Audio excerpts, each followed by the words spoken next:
आता पावसाळी अधिवेशन संपलं. त्या पावसाळी अधिवेशनात विदर्भाच्या जनतेला अपेक्षा होते की विदर्भाच्या जनतेला त्यात काहीतरी मिळणार आहे, परंतु यांनी विदर्भाच्या जनतेच्या तोंडाला पाणी पुसण्याचं कडकारस्थान नेहमीप्रमाणे रचलेलं आहे.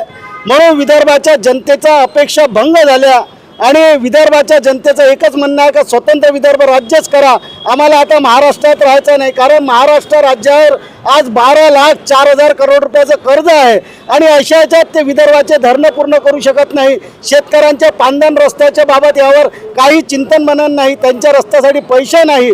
त्याचसोबत इथे कारखाने आणण्याची घोषणा करत होते, परंतु ते कारखाने येताना दिसत नाही. आणि अशा परिस्थितीत सगळं याचं एकच उत्तर आहे ते स्वतंत्र विदर्भ राज्य. आणि त्याच करता आज आम्ही इथं महाराष्ट्र सरकारचा निषेध म्हणून बोंबाबोंब आंदोलन करत आहोत. इथे आमचे सर्व कार्यकर्ते स्वतंत्र विदर्भ राज्याच्या मागणीला घेऊन इथे एकत्रित झाले आणि वेगळा विदर्भ घ्यायचा ह्या अनुषंगाने आम्ही इथे संपूर्ण इथे जमा झालेला आहोत आणि वेगळा विदर्भ राज्य निर्माण करावं. आम्हाला महाराष्ट्रात राहायचं नाही, कोणताच विदर्भ वैधानिक मंडळ आमच्यासाठी कामाचं नाही. म्हणून स्वतंत्र विदर्भ राज्याचं एक मात्र मागणी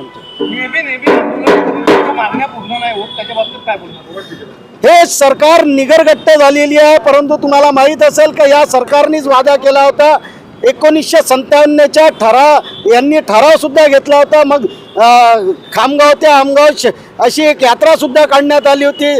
तर अशा प्रकारे आणि काही लोकांनी तर सांगितलं होतं की आम्ही लग्नसुद्धा करणार नाही, काही लोकांनी लिहूनही दिलं होतं. पण आता ते सगळे वायदे यांनी विसरलेले, यांना नरिमन पॉईंटची हवा लागलेली आहे. म्हणून यांना विदर्भाच्या जनतेच्या विसर पडलेला आहे. पण आम्हाला नाही, आम्हाला वाटतं की बाबा जनतेचं भलं झालं पाहिजे आणि स्वतंत्र विदर्भ राज्यातच भलवणार. म्हणून आम्ही आंदोलन करू, लाठी खाऊ गोडी खाऊ, परंतु विदर्भ राज्य मिळवून घेऊ या अनुषंगाने आम्ही चालू.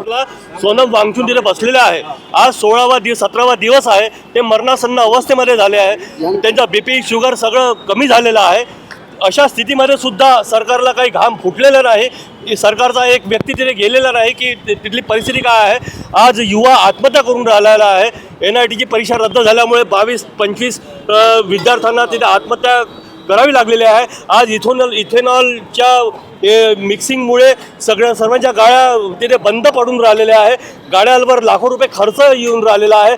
तरी आपले नितीन गडकरी त्यामध्ये काही बोलायला तयार नाही, कारण की त्या इथेनॉलच्या कंपन्या त्यांच्या 2 मुलांच्या आहे आणि म्हणून ते खोटं नाटं बोलून आपल्याला मुलांना वाचवण्याचा प्रयत्न करत आहे.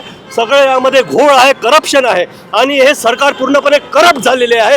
यांना जनतेच्या जीवाशी काही घेणे देणं नाही, जनतेच्या महागाईशी काही घेणे देणं नाही, जनता बेरोजगार आहे त्याच्याशी काही घेणे देणं नाही. यांना फक्त सत्तेत टिकून राहण्यासाठी EVM कशी हॅक करता येईल आणि EVM हॅक करून हे सत्तेत टिकून आहे. हे होट चोरी आहे, चंदा चोर आहे, हे सरकार चोर आहे. याला जोपर्यंत ह्या देशातून काढून टाकणार नाही तोपर्यंत ह्या देशाच्या जनतेचं भलं होऊ शकत नाही. आणि म्हणून आर्टिकल 3 प्रमाणे मोदींनी लवकरात लवकर आमचा वेगळा विदर्भ करावा, हेच आम्ही सरकारला, केंद्र सरकारला आमची मागणी आहे.